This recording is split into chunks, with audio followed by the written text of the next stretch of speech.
Now, to hear the other side, let's go straight to the Saudi Arabian capital, Riyadh, to speak to the founder and president of the Saudi American Public Relations Affairs Committee, Salman al-Ansari. Salman, thanks so much for coming on. So who should we believe?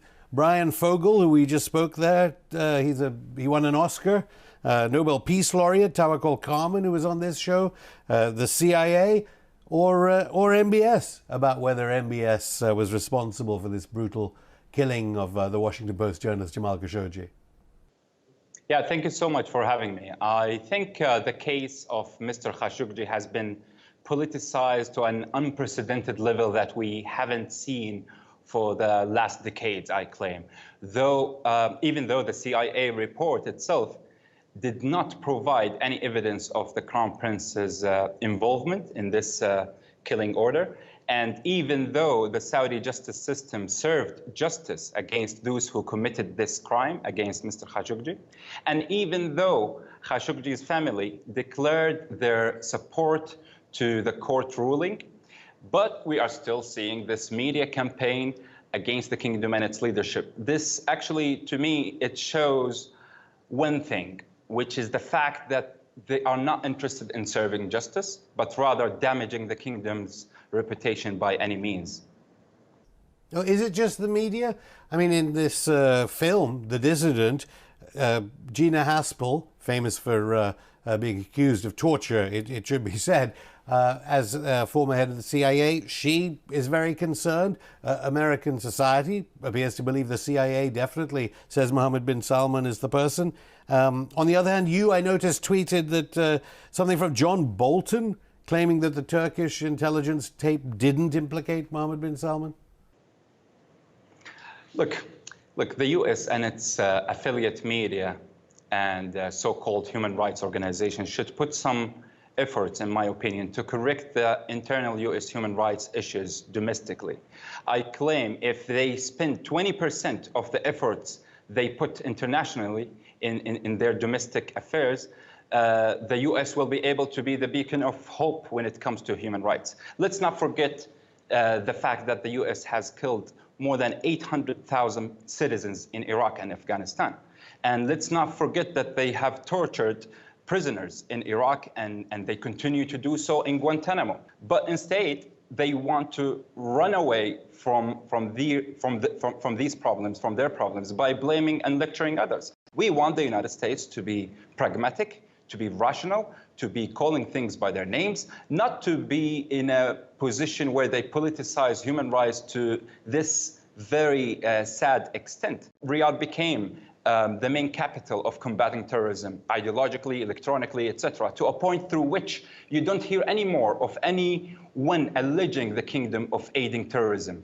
And the kingdom actually went the extra milestone by encouraging its Western allies to take a firmer stance against hate and radical groups such as the Muslim Brotherhood, which operate freely in all Western nations, such as Europe and the US. I remember a far-left media op-ed that labeled Saudi Arabia as an Islamophobe. It's like alleging the Vaticans of being anti-Catholics. As some have done over history, but hang on, what about who funded ISIS, Daesh, Al-Qaeda in Syria then? Was it not sourced vaguely through Saudi Arabian money? No, not a penny, not a real? This is actually a very interesting question, because Saudi Arabia, which has been accused by whom? By Iran to be supporting ISIS, because that's the only country that accuses Saudi of supporting ISIS. And did it attack Iran? Maybe that one incident that happened, which maybe has been fabricated by the Iranian regime itself, because let's not forget the fact that the leaders of operations of Al-Qaeda are residing in Tehran, are in Iran, Saif al-Adl and others. So the idea... The Iranian government, as you know, the Iranian government deny that. They can't deny this. I think it's very proven by different parties, and specifically the United States Treasury Department has mentioned this clearly in multiple reports since 2013. So the idea of having Saudi Arabia to be in any way linked to Al-Qaeda or ISIS is just ironic, and nobody would buy this unless if you can actually believe the Iranian regime. You see, some might say that Saudi Arabia is falling into the trap of powers that it has sought alliances with in a kind of imperial stranglehold. I mean, this film, The Dissident, talks about how the fact that Saudi Arabia thinks of journalists the way that old kings in the desert thought of people who told them things that they wanted to hear. You must be very aware of Orientalism and racism. Why does Saudi Arabia not realize that it should have a rapprochement with Iran, and that a united Muslim world would be much stronger than a world where Saudi Arabia is now just accused of being an assassination state?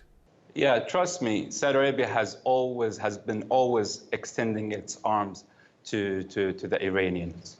And Iran is a neighbor, nobody can deny that. Iran has a beautiful history, it has contributed to humanity, but the Iranian regime itself, unfortunately, has sabotaged the Iranian nation. We are speaking of tens of other militias in Syria. We are speaking of Hezbollah, the biggest terrorist sponsor or the biggest terrorist group in the world. Hezbollah is a political party in Lebanon. Iraq and Syria have invited those Iranian units. I mean, is it difficult lobbying for Saudi Arabia right now? I mean, where is Prince Al-Walid Talal? I mean, he owns everything from Warner Brothers, his own thing, Citigroup, to where is he? Has Mohammed bin Salman, what has he done with all these people? America's favorite Saudi, as he was called, Mohammed bin Nayef. I mean, is it true, $11 billion ransoms? What is going on there? Okay, let me tell you something, and I'll be very frank with you. As a Saudi citizen, I confess that the Kingdom of Saudi Arabia has not been doing enough on telling its story to anybody. We have a terrible marketing plan when it comes to telling our story to the world. We should not forget the fact that there is a big responsibility on the U.S. part, because the U.S. opened the doors of hell in the Middle East after invading Iraq and handing it to the Iranian regime in a silver platter. Unfortunately, we are seeing right now from the current administration some kind of ways to do the same thing, which is appeasement policy. This appeasement policy with Iran will result in more instability in the region and the world. This definitely must change. Obviously, the US and Iran deny supporting terrorism. They say they're against it. Just very quickly, surely you can forgive some of the PR firms here in London that got the big Saudi contracts. How do you sell the war in Yemen to the international community? Okay, here's the thing. The war in Yemen is not between the government of Saudi Arabia and Yemen as it has been portrayed at all whatsoever.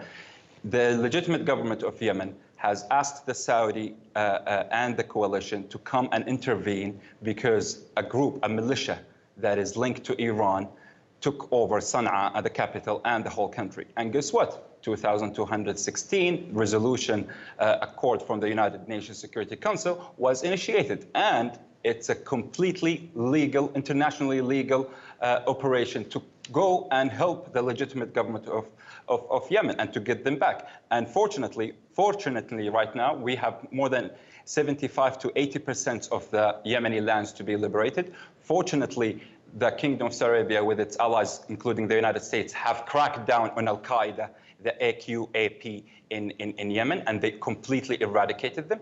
Unfortunately, we are seeing some humanitarian assistance from the United Nations and the Kingdom of Saudi Arabia as the biggest contributor, with more than $14 billion in contributing to the humanitarian crisis in Yemen. And we are seeing these things, but wars are difficult. You can always start a war easily, but it's always hard to end them. That's a fact of life. And that happened to the United States in Afghanistan. It happened to the United States in Iraq and in so many different countries. So what we are seeing here is that the kingdom right now is pushing for a political solution by any means. They are trying their best with Martin Griffith, the envoy, the UN envoy to Yemen, and because of the fact that Tehran is the one that calls the shots when it comes to its militias, and the Houthis included.